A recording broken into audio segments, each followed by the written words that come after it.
All right, let's talk about one of the most important things you'll ever do as a nurse, giving medications safely. Seriously, this is a skill you're going to use every single day. And honestly, getting it right is absolutely non-negotiable. This is your foundational guide. So let's just jump right in. I want to ask you a question. Think about a hospital. It's a crazy environment, right? So many things happening at once. What do you think is one of the single biggest risks to a patient in that setting? And there it is, medication errors. It's a huge, ongoing challenge. But, and this is the most important part, the thing I really want you to hear, they are preventable. And guess who the last line of difference is? The final safeguard standing between that error and the patient? Yeah, that's you. So, if you're going to be that safeguard, we've got to really understand what we're up against. Let's dig into the challenge itself so we know exactly what we're fighting to prevent. Okay, so let's get specific. What exactly is a medication administration error, or MAE? Well, the official definition says it's any preventable event that could cause harm. See that word? Preventable? It's huge, because it tells us these errors aren't just one person messing up. A lot of the time, it's a system issue. Maybe a medication looks too similar to another one, or there was miscommunication. That's why getting this definition down is our first step. Okay, so we know the problem, the stakes are high. Now, let's talk solutions. How do we actually defend against these errors? We're about to get into the core safety principles. Think of this as your professional armor. First up, a huge tool in your toolkit, medication reconciliation. And as you can see, this isn't a one-and-done kind of thing. It's a constant cycle. You're basically a detective. You collect a full list of everything the patient is on, prescriptions, stuff they bought at the pharmacy, even herbal supplements. Then you clarify. You compare it against the official record, the EMR, you document it, and you teach the patient about it. And you keep reviewing that list. The whole point? To catch those little discrepancies that can lead to big problems. Okay, now this is the mantra you're going to live by. The rights of medication administration. You know, it started out as just 5 rights, but we've learned more, so the list grew. This is your mental checklist. Every single time you give a med. And while they're all super important, let me tell you, right time and right documentation are where things can get tricky. Mess up the timing and a drug might not work right. Forget to document, and you're creating a huge risk for the next person. And hey, we have some awesome tech to back us up. This is Barcode Medication Administration, BCMA. You've probably seen it. You scan the patient's wristband, beep. You scan the med, beep. It's a fantastic safety net. But, and you have to remember this, it's a tool. It's an ally. It is not a replacement for your brain. Your critical thinking, what you know about the patient, that is always the most powerful safety device in the room, period. All right, we've got the big principles down. Now let's get our hands dirty with a skill you absolutely have to nail, dosage calculation. And look, I know math can make some people sweat a little, but this is all about keeping your patient safe. And I promise, we're going to break it down so it's totally manageable. So one of the best ways to do this is called the ratio and proportion method. Sounds fancy, but don't let the name freak you out. All it is setting up 2 simple fractions. One side is what you have in your hand, and the other side is what you want to give. That's it. Let's see it in action.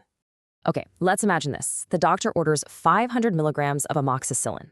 You head to the med room, and what you find is a bottle of liquid. The label says the concentration is 250 milligrams for every 5 milliliters. So here's the puzzle. How many ml do you actually draw up in that syringe to get the 500 milligrams you need? Step 1 is just about getting organized. We set up our equation, just like you see here. On the left, what we have, 250 milligrams over 5 milliliters. On the right, what we want, or what we desire, 500 milligrams over X milliliters. That X is our mystery number, the amount we need to find. And now for step 2, the actual math. We just cross-multiply, so 250 times X gives us 250X, and 5 times 500 gives us 2500. So now we've got a super simple equation, 250X equals 2500. To figure out what X is, we just divide 2500 by 250, and boom, X equals 10. So you're going to give 10 milliliters. Simple as that.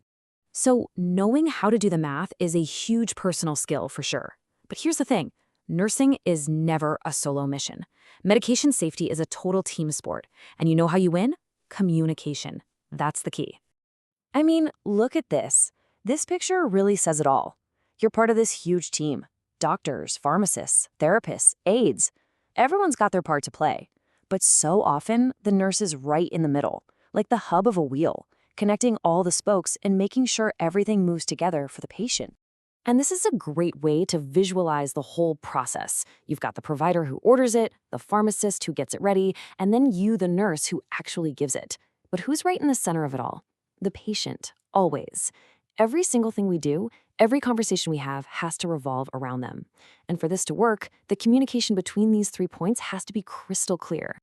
So how do we make sure our communication is always on point, especially when things get hectic, like during a shift change? We use tools. This one is called ISBR. Think of it like a script for safety. It gives you a structure so you don't miss anything important. You identify yourself, explain the situation, give some background, share your assessment, and make recommendations. And that last R is so important. Read back any orders you get to make sure you heard it right. Okay, so we've covered the rules, the math, and the teamwork. Now we're going to bring it all home. Because ultimately, being a safe nurse isn't just about following steps. It's about how you think. It's about developing that thing we call clinical judgment. Think of this model as your brain's operating system for nursing. It's this constant loop that's always running. You're always noticing things, little changes in your patient. Then you have to interpret them. What does that mean? Then you respond. You take action, like giving that med. And finally, and this part is critical, you reflect. Did what I do actually work? What was the result? This cycle is how you take all that textbook knowledge and actually use it to help people. So here's the bottom line. The rules, the rights, the math, the barcode scanners, they're all part of the foundation. They're essential. But this quote right here, this says it all. The ultimate safety net is the nurse's vigilant and well-developed clinical judgment. When all is said and done, it all comes down to you and your thinking. And that's what I want to leave you with today, a question. Because as you go through your program, you're not just memorizing stuff for a test. You're literally building the mind of a professional nurse. So the question you need to keep asking yourself every single day is this. How will you build your clinical judgment to be the best possible protector for your patients?